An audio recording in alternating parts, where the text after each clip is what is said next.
Hello, everyone. Welcome. My name is Chaida.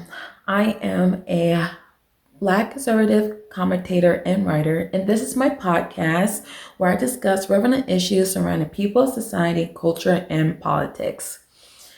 Today is Saturday, November 1st, and I went to the Democratic rally for Abigail Spanberger. And it went just as well as you expected. I obviously attended as a MAGA supporter, mainly because I wanted people to see the other side of politics. When you go to rallies such like this, it's obviously an echo chamber. And you just have people just feeding off the idea of ideologies of leftism, progressivism, the trans ideology, all the works. And so I wanted the speakers and really the other surrounding voters to really see the other side of politics.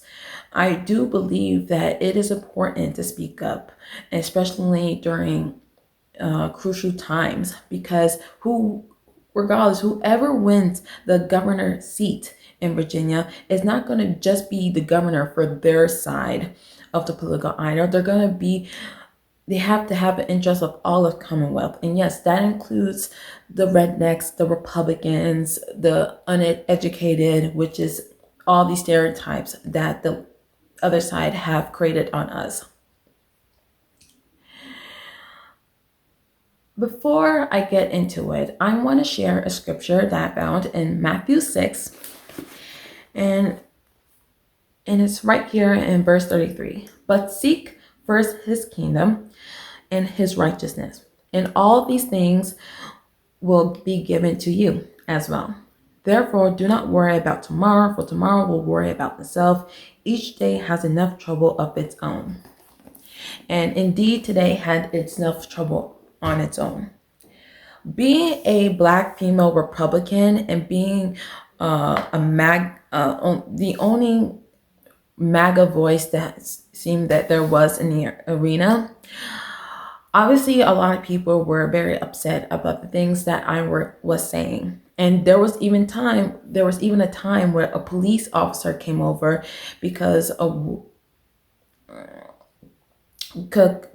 woman started to beef with me, and I caught video footage of that, not of the police officer, because I wanted to respect his privacy. And when I started speaking out, you could really hear the the degrading slurs and insults that people were yelling at me back, because God forbid a Black woman has an opinion of her own. You see, if I were chanting the same things that they were chanting, they would have been completely fine with it. But because I'm an independent thinker and that I do not vote or think ideologically as them, then I am also an enemy.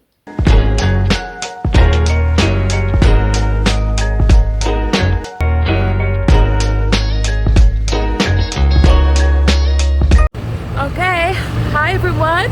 I am over here at Old Dominion University here for the Democratic Abigail Spanberger rally. I'm also here to see Barack Obama speak, maybe. We'll see how long I can endure this. I'm coming in as somebody, oops, should have never stepped on the dirt. I'm coming in as somebody who is not just a Republican and a conservative, but also just somebody that... Have you voted? Yeah. All right. Hi, ma'am. I'm sorry. Hi. Hey, how are you? Good. Oh my God, yeah. I'm sorry, guys. It's just taking me a little bit. I'm coming in as someone who is obviously a MAGA supporter. I want to be able to come out and see what this whole event is about. This is probably the first Democratic event I've been to in years, so let's see how this goes. The line line is moving slowly. All right. Hopefully we'll get inside fast enough, soon enough. I made it past security, made it inside. I am seated. Sorry, taking that off. All right. I am officially seated. We're still filling in. So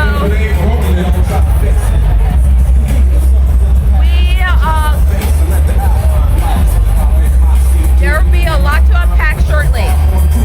Take this moment and put on my MAGA hat.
Thank you. We are doing a sound check for everyone that is on the press risers. But I will let my mother know that you all love me. Good afternoon. No, all right. So I'm going to sound check for you all. What so proudly we hailed, all the ramparts we watched were so gallantly streaming.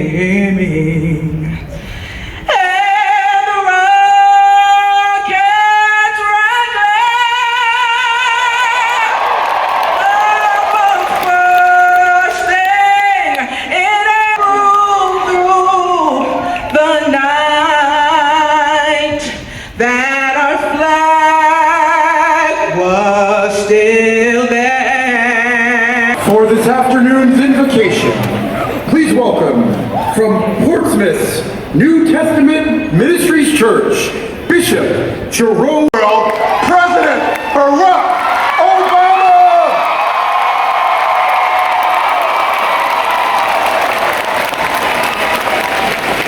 Friends, we have the power to write the next chapter of Virginia's story, one of progress, possibility, and promise. From the shipyards of Norfolk to the classrooms of Richmond, from the farms of the Shenandoah Valley to the tech corridors of Northern Virginia, our strength has always been and always will be the people of Virginia. From those who believe in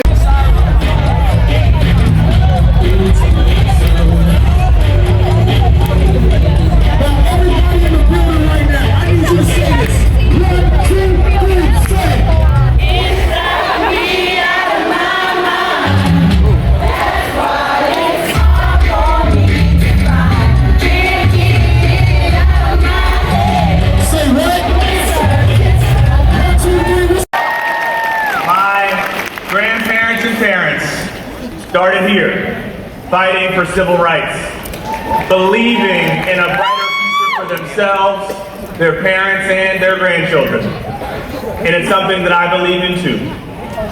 It's what motivated me to serve as an assistant attorney general, what motivated me to run for the House of Delegates to represent this community in 2017, to fight back against the attacks of Donald Trump.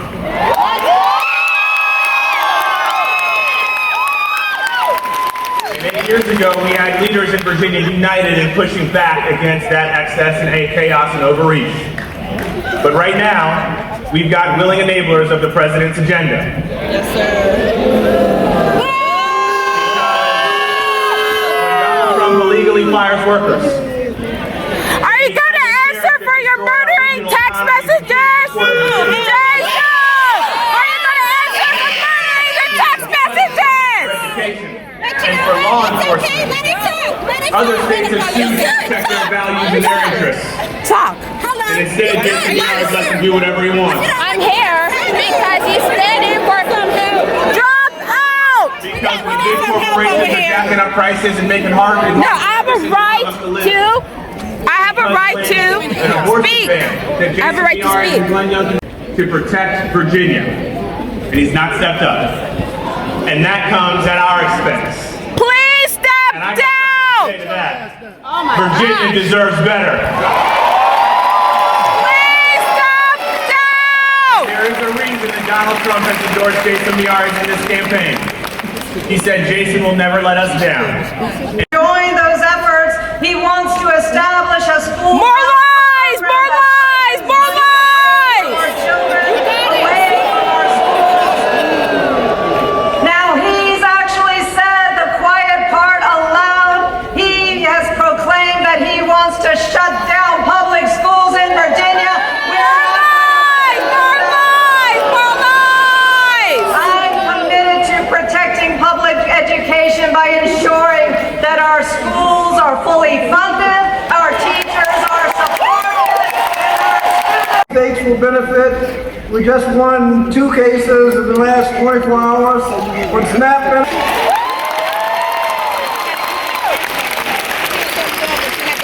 When our Attorney General wasn't anywhere to be found, we want somebody that's going to be there for SNAP benefits, for health care, for education, for voting rights. Time is done! 32 years in office and no results! Over 3 decades in office, no results! Over 3 decades in office and no results! And every important issue that comes before the Senate, especially. Retire!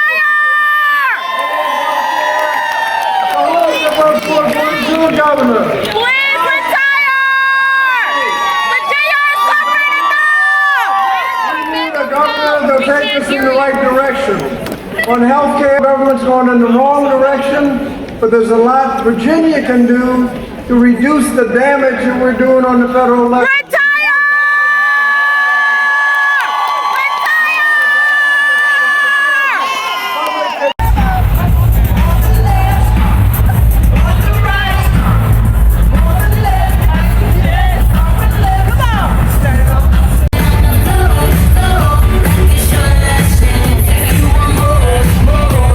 Everybody sing, what you say?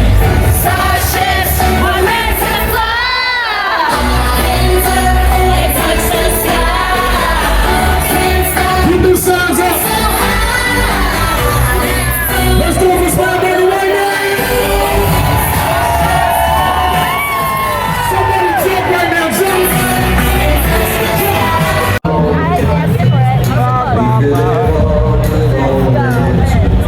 We're gonna see if y'all gonna rock this one. Hold on, wait for me.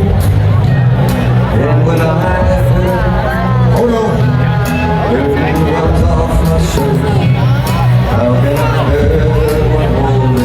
This time I need you to be real.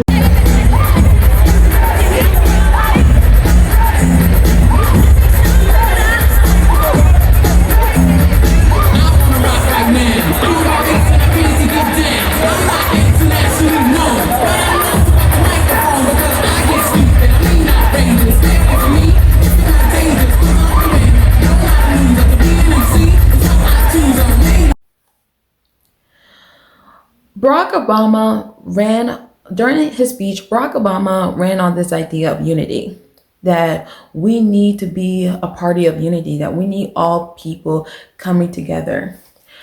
I remember back in 2020, roughly, when I was starting to do videos on YouTube about politics and social issues going on in America during that time, I made a video about unity.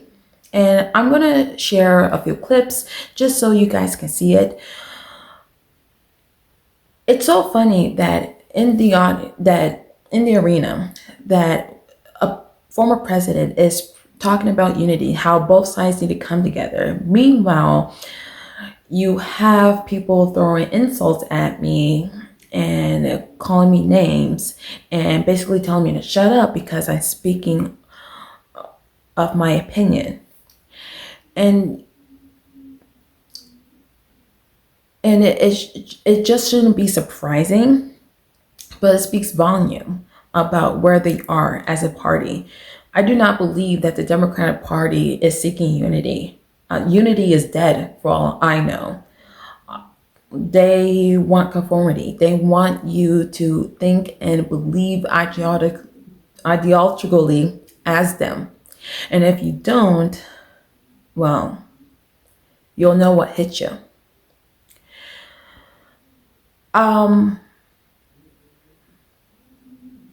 Before I get off and before I show more video footage of the rally, I just want people to know that I want to live in a country where it doesn't matter who you vote for or what you believe in. I want to live in a country where we can all come together as neighbors and see each other as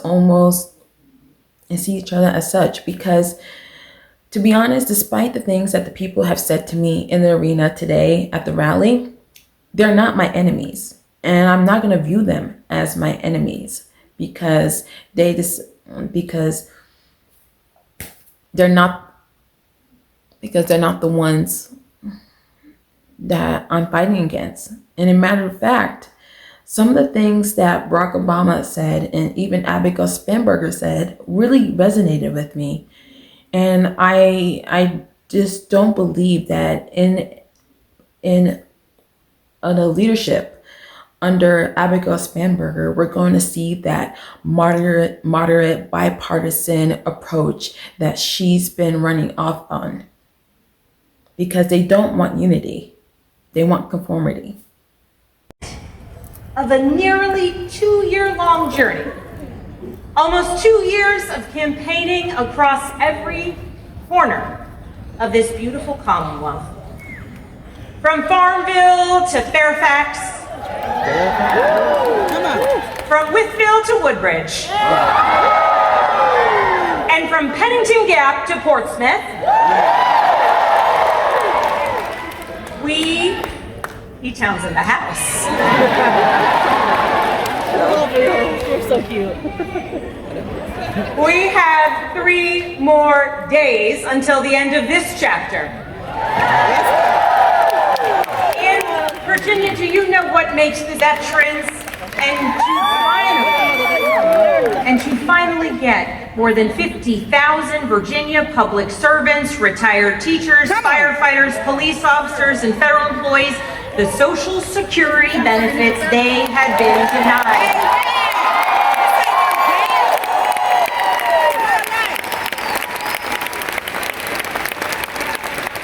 They had been denied for 40 years.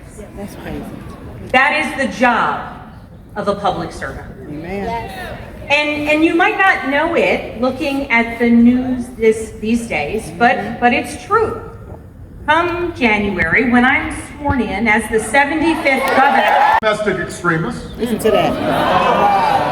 We got some poor labor economists who got fired for accurately reporting bad jobs numbers that the president didn't want. That is not delusional. I mean, it's like every day is Halloween. Except it's all tricks and no treats.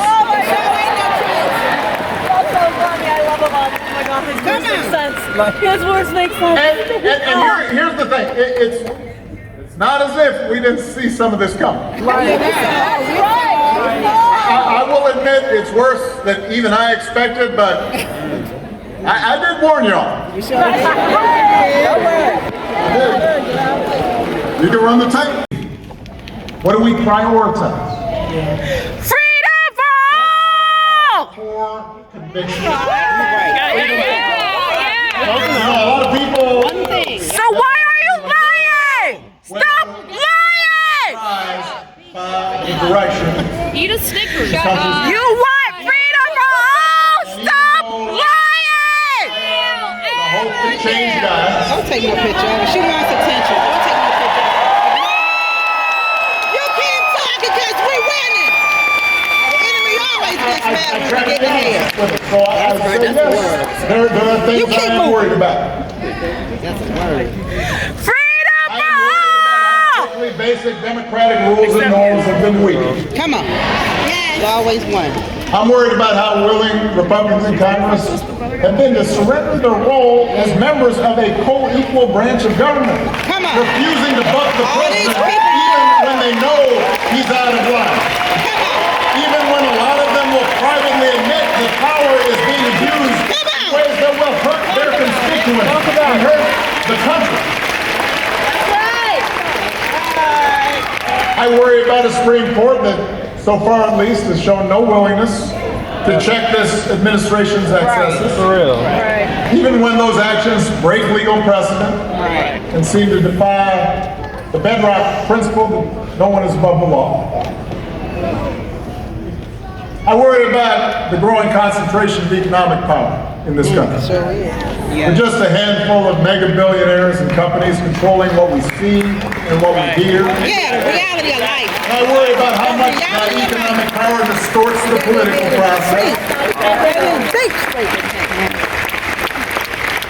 I worry about how readily not just business leaders, but others with influence, law firms, universities, have been willing to bend the knee to this president's autocratic impulses to avoid retribution or protect profits or simply to avoid controversy. And I worry sometimes how we've come to accept this as normal. But it's not. The brainwashed, the brains are fried. But what I also tell people when they ask me about this, what I also try to remind them, is that America's always had competing stories about who we are and what this nation stands for. The first story says, we the people, just means some of us. It's true. That in order to qualify, Come on, say it. you have to be the right color, Preach. or come from the right family, The right gender. or worship in the right way, Right. Come on. Be the right gender. Come on. or have enough money. Okay. It says that even though we got rid of a king, there's still a caste system in America.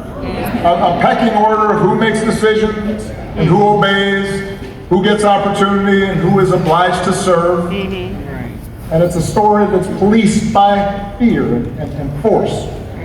It tries to convince people that for their group to win, another group has to lose. That if somebody doesn't look like you or think like you or practice religion exactly the same way you do, they must be a threat to your way of life. They need to be put in their place. They need to wake up. That's how Donald Trump thinks about America. Hey,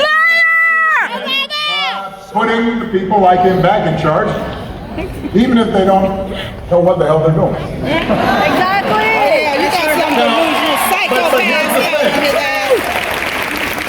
That story is not How new. I feel about That's it. the oldest story in the book. It's not even uniquely American. For most of human history, that's the way society's worked. There's somebody on top and somebody on the bottom. Yeah, one's on the bottom, one on the bottom. There were lords and there were peasants. And for a long time, that story of caste and privilege and concentrated power, that was the law of the land here in America. If you looked like me, you were likely treated as property. If you were a woman or a white man who did not own property, you could not vote. For a long time, if you were an Irish or Italian immigrant, we're not hiring. If you're Jewish or Asian, don't bother applying to our school. If you were Native American, you weren't even treated as an American, even though you were here. licking the boots of your oppressor. But from the very start, there was another story, born of this nation's true revolutionary spirit. A story that says we the people means what it says, that all of us are included, that we are not subjects, we are citizens, defined not by race or religion or gender or sexual orientation, but by a commitment to a common creed and a willingness to accept not just the privileges, but the responsibilities that come with that citizenship. And that's why we're here. We the people have spoken. Look around. That's what made the American experiment unique. That's what made us special. And through generations of struggle and sacrifice, through the faith of abolitionists and the struggle of suffragists, through a civil war and civil rights protests, through union organizing drives and government reforms and investment in public education, we moved closer. His values. What do we care about? What do we believe? What do we prioritize? What are our core convictions? You know, a lot of people have asked me lately whether I'm surprised by the direction the country's taking. And even though I am the hope and change guy, it's over. I think I've known what I will get from this. Anyways,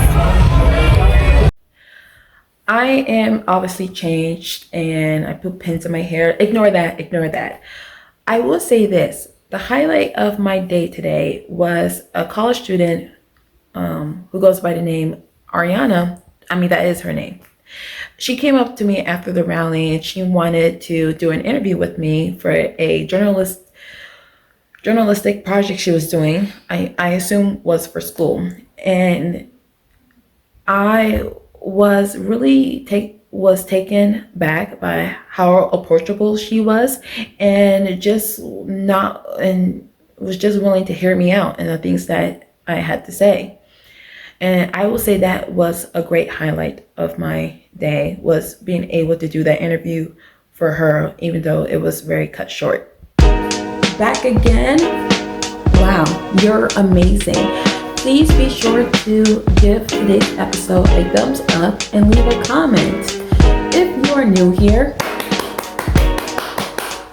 subscribe so you can stay tuned for more episodes. Want to get to know me a little bit more? You should follow me on social media. I provide the links to all my social media platforms in the description of each podcast episode. Did today really resonated with you?